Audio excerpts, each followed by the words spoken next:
Louis, this is true. You're very socially aware.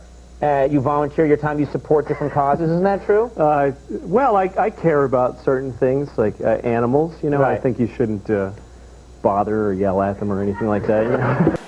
I don't have a gun, but if I did, I would shoot a baby deer in the mouth and feel nothing. I wouldn't feel anything. And I saw George Carlin on Saturday Night Live, and he said, what do dogs do on their day off? They can't lay around, that's their job. And something went off, and I just couldn't stop laughing. And the idea was born in my head at that moment. I want to be funny, I want to be a comedian. I didn't know that a grown person could be a comedian. That's an incredible thing to me.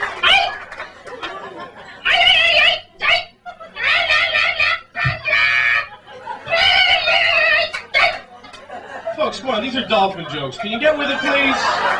But George was like me. He was an East Coast Catholic. You know, I had something to identify with him. And the first time I remember getting a laugh, I was in 4th grade, and they asked the class, the teacher said, there are 3 bones in the skull. Name one. And I said, the noggin. And I got a big laugh. And I thought, hey, you know, I could do this. I could be like George. So I started doing, right out of high school, started doing stand-up. Didn't go to college, didn't pursue anything else professionally, really. Started doing stand-up. First time I went on stage, I did a minute and a half, and I bombed. It was terrible. But I wanted it so badly that I kept trying, and I learned how to write jokes. And I just had jokes, kind of funny thoughts. What is this attitude? You can take one white guy and put him in a room with 50,000 black people and 20,000 Puerto Ricans, and he'll still be going, look at all these minorities, I don't believe it. I'm the only majority here.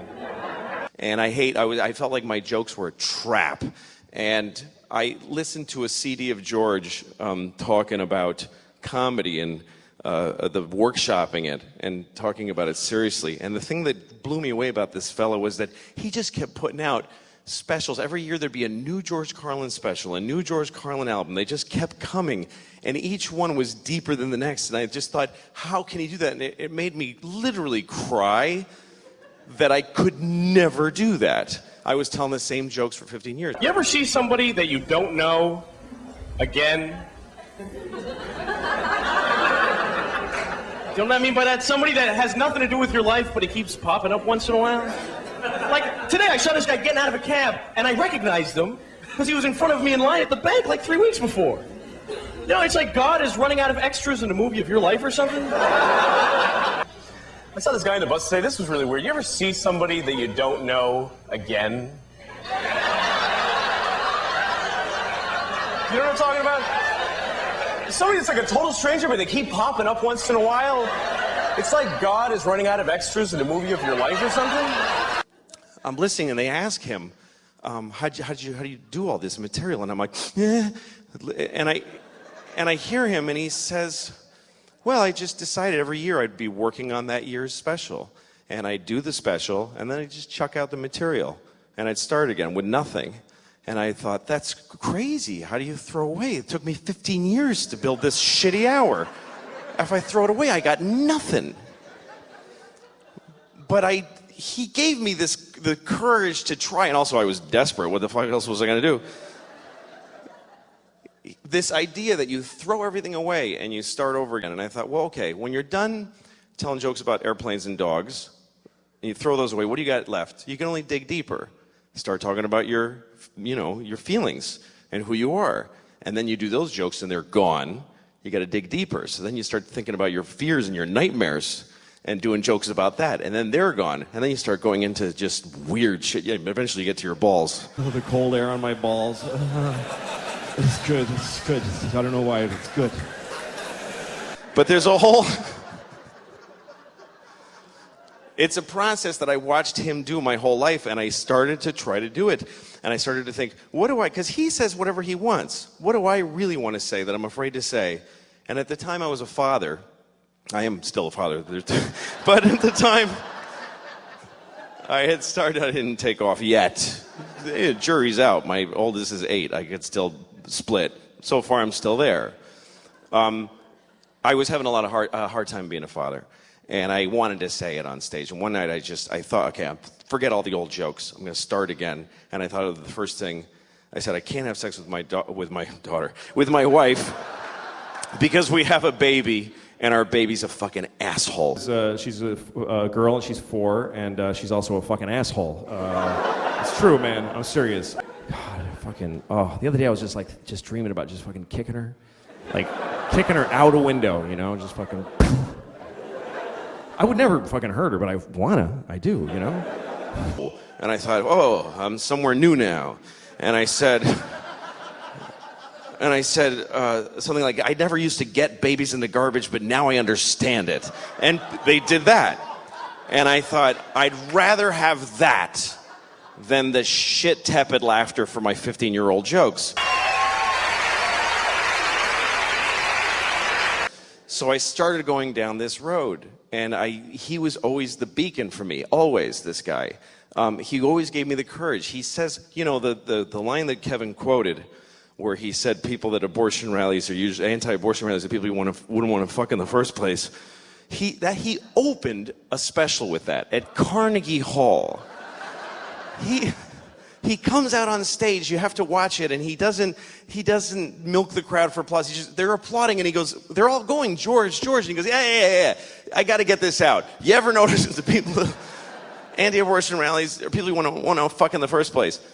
And most comedians would do, like, you know, a good half an hour of really sweet material and couch that joke in but he just had to get it out there. So he set that example for me, and that's the way I've done my act. I don't go out anymore. I have a baby now, so I don't go out. Some of you have babies, but you don't love them, so you're here. That's cool. If you don't yell out during the show. If you have something you want to say to me, totally, this is what we do. We write it down, and then you go outside in the lobby, and then you go home and you kill yourself. Because that's selfish.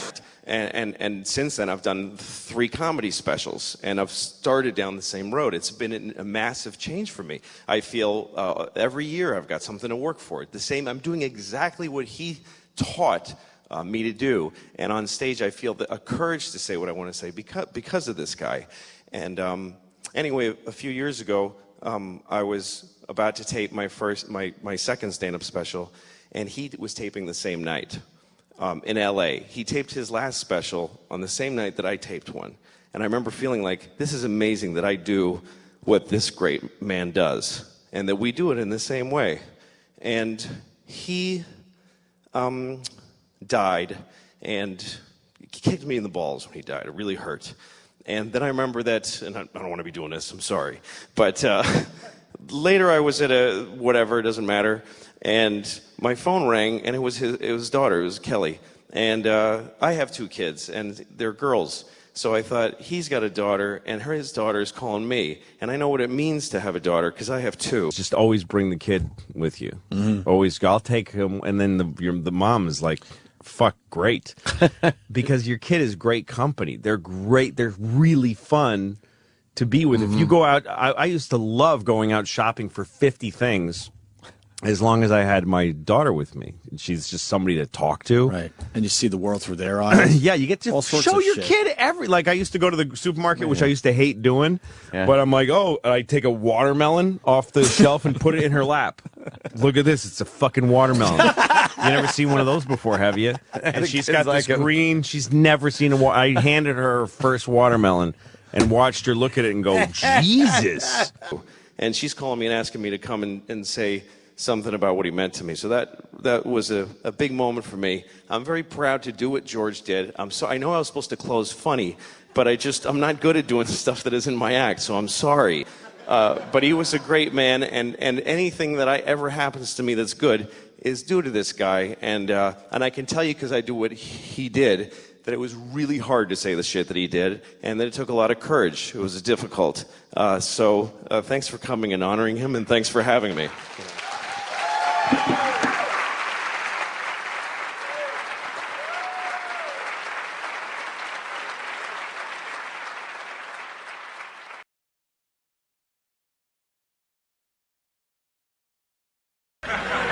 I'm not doing a good job raising my kids. I'm trying, but my goal is that they're better than me. I need them to be better people than I am. I'm not a good guy. I mean, I don't hurt anybody, but I don't help either. Like, this is sort of the level. If I see a woman in a skirt, I'm not going to look up her skirt, but if she gets sloppy, I'm there. That's sort of the level. That's where I'm at.